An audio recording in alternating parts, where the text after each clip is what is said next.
స్వాగతం సుస్వాగతం. వైకుంఠ ద్వార దర్శనం సందర్భంగా వాడపల్లిలో వెలిసినటువంటి 7 వారాల వెంకటేశ్వర స్వామి వారు ఉత్తర ద్వార దర్శనం కూడా దర్శనమిస్తున్నారండి. శ్రీ వాడపల్లి వెంకటేశ్వర స్వామి 7 వారాల వెంకటేశ్వర స్వామి అండి. ఈయనకి ఉత్తర ద్వార దర్శనం సందర్భంగా వైకుంఠ హారతిని వేద మంత్రోచ్చారణల నడుమ పూజారులు చాలా నిర్విఘ్నంగా పూర్తి చేశారండి. చూడండి, మీరు కూడా ఆ స్వామివారి యొక్క హారతిని దర్శించుకుని స్వామివారిని కూడా దర్శించుకోండి. ఓం నమో వెంకటేశాయ, ఓం నమో శ్రీనివాసాయ.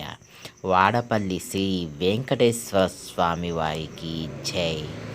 ఓం నమో నారాయణాయ. ఇప్పుడు స్వామివారిని మీకు క్లారిటీగా చూపిస్తాను, చూడండి. ఈయన్ని ఉత్తర ద్వార దర్శనంలో మనకి వైకుంఠ ద్వారం వద్ద ఏర్పాటు చేశారు స్వామివారిని. ఈ వైకుంఠ ద్వారం అనేది ఎందుకు తీస్తారో కూడా నేను మీకు తెలియజేశాను. ధనుర్మాసం సందర్భంగా ఈ ముక్కోటి ఏకాదశి అనేది వస్తుంది.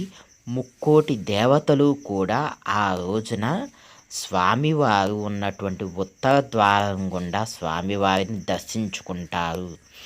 ఏ లోకాన ఉన్న దేవీ దేవతలైనా సరే ఆ రోజున స్వామివారిని దర్శించుకొని తరిస్తారు. అలాగే భక్తులను కూడా స్వామివారు ఆ ఉత్తర ద్వారం నుంచే కటాక్షిస్తూ ఉంటారు.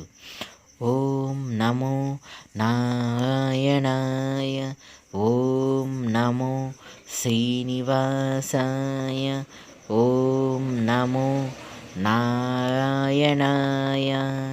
హారతిని మీరు కూడా దర్శించుకుని స్వామివారి యొక్క కృపా కటాక్ష వీక్షణాలు మీ అందరికీ కూడా ఉండాలని కోరుకుంటున్నానండి. Thanks for watching my video and share this video.